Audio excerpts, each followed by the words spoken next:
साहेब यांनी घालून दिलेली ही दसरा मेळाव्याची परंपरा आहे.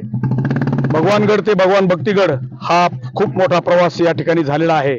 लाखो लोक या ठिकाणी अनुयायी या ठिकाणी महाराष्ट्रातून लोकनेत्या पंकजाताई साहेब यांचे विचार ऐकण्यासाठी या ठिकाणी येणार आहेत उद्या. नाही, इथं उपस्थिती असं कुणाला जाणीवपूर्वक किंवा बोलवलं जात नाही. ज्यांना यायचं आहे त्यांच्यासाठी अगदी सोयीस्कर आहे, कुणीही येऊ शकतो. ते सर्व भगवान बाबाच्या अनुयायांना कुणालाही या म्हणायची गरज नाही आणि नकोही म्हणायची गरज नाही. ज्यांना स्वतःहून यायचं आहे त्यांना ते स्वतः येऊ शकतात, असं काही विषय नाही कुणाचा. खूप जय्यत तयारी. स्थानिक लोक आहेत, गावकरी आहेत आणि परिसरातले लोक आहेत, या सर्वांनी मिळून ही काही व्यवस्था आहे. जे काही स्टेज बनवणं आहे किंवा आलेल्या लोकांसाठीची जी व्यवस्था आहे, पार्किंगची व्यवस्था व्यवस्थितपणे केलेली आहे. कारण बऱ्याचशा लोकांना तो त्रास होतो इथे की येण्या जाण्याचे रस्ते कंजेस्टेड असल्यामुळे जर पार्किंग व्यवस्थित असेल तर ते व्यवस्थितपणे पोहोचू शकतात. ती तयारी व्यवस्थित केलेली आहे. बरेचसे इथं आजूबाजूच्या लोकांनी म्हणजे इव्हन आलेल्या लोकांना पाण्याची व्यवस्था, खाण्याची व्यवस्था, या व्यवस्था सुद्धा आता इथं बऱ्यापैकी केलेल्या आहेत.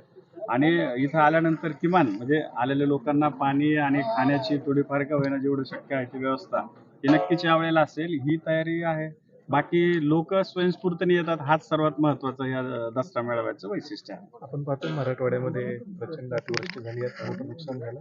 त्यांनी एक आव्हान केलंय सर्वांना. हो, नक्कीच. म्हणजे आव्हान असं केलेलं आहे की आपण सर्वांनी एक म्हणजे डाळ, गूळ आणि त्याच्याबरोबरीला पीठ, म्हणजे हे सगळं आपण घेऊन तर आम्ही सगळेजण तयारीत आहोत. म्हणजे प्रत्येक जण इथे जे येणारे लोक आहेत ते ताईंनी जे काही आव्हान केलेलं आहे तर त्या पद्धतीनं जे काही शिदा आहे तो शिदा सर्वजण घेऊन येणार, इथे संकलित केला जाईल आणि इथून परत मग जो काही दुष्काळग्रस्त भाग आहे तर त्या भागामध्ये निश्चितच तो व्यवस्थितपणे पुरवला जाईल अशी व्यवस्था आहे.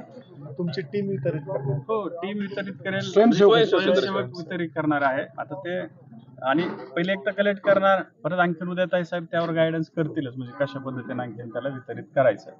एकदा संकलित करून मग त्याचं वितरण त्या पद्धतीने होईल. हा जो काही म्हणजे लोकांचा येण्याचा जो काही संख्या म्हणतो ते प्रत्येक वर्षीला वाढतच जाते. म्हणजे असं, आणि हे माहिती आहे तुम्हाला की कुठल्याही गाड्या किंवा कुठल्याही असं कुठल्याही प्रकारचं प्रलोभन किंवा काहीच नसतं. एकदम निर्मळ मनाने लोक येतात, जे काही इथं चर्चा होते ऐकतात व्यवस्थितपणे. आणि जसं आता सांगितल्याप्रमाणे इथं यायला असं कुठलंच बंधन नाही. जे कोणी मुंडे साहेबांच्या, भगवान बाबांच्या विचारावर म्हणजे जे काही श्रद्धा ठेवतात किंवा ज्यांना माहिती आहे तर ते सगळेच जण इथे येतात आणि सगळेच जण विचारांचे देवाणघेवाण करतात. काय सांगा मेळाव्याबद्दल? एवढं सांगेल की मुंडे साहेब हयात असताना त्यावेळेसपासून ऊसतोड, खरा हा मेळावा म्हणजे ऊसतोड कामगारांचा मेळावा सुरुवातीला मेन. मग नंतर वरवर कार्यकर्ते येत गेले. आता भगवानगडावर सुरुवातीपासून ऊसतोड कामगारांचा मेळावा, आमच्या ऊसतोड कामगार संघटनेकडून आम्ही मेळावा घेत होतो. आमचे नेतेच ऊसतोड कामगाराचे मुंडे साहेब होते, त्यामुळे भगवानगडावर ऊसतोड कामगाराचा मेळावा होता. नंतर मग कार्यकर्ते जमायला लागले, पुन्हा भक्तगण जमायला लागले, मग नंतर मेळावा मोठा होत गेला.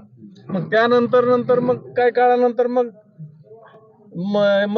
भगवान भक्तिगडावर नंतर ताईसाहेबांच्या मार्गदर्शनाखाली या ठिकाणी मेळावा मोठ्या प्रमाणात होतो. आणि त्यामुळं मी ऊसतोड कामगाराचा कार्यकर्ता आहे आणि ऊसतोड कामगारांचे नेते आहेत.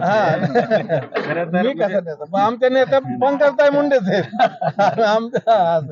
तर आमचे हजारो लोक, लाखो लोक ह्या कार्यक्रमाला हजर असतात. हा कार्यक्रम म्हणजे आमचा खरा ऊसतोड कामगारांचाच मेळावा आहे आणि तसं सर्वांचाच आहे, पण मूळ आमचा आहे. खराब नसेल तर ताई हेलिकॉप्टरने उद्या 11 वाजता मेळावा आपला सुरू होणार आहे. पुष्पवृष्टी? हो, हेलिकॉप्टरने पुष्पवृष्टी होणार आहे. त्याच्या हेलिकॉप्टर भगवानबाबाच्या मूर्तीवर पुष्पवृष्टी होणार आहे. रस्त्यांचं सांगितलं, वाहतूक कोंडी होऊ नये यासाठी म्हणजे वाहतूक कोंडीसाठी किमान 4 जागेवर आता इथं पार्किंगची व्यवस्था केलेली आहे वेगवेगळ्या जागेवर. इव्हन इथल्या शेतकऱ्याने स्वयंस्फूर्तीने आपले शेतातले पीक वगैरे पण काढायला परमिशन दिली आहे.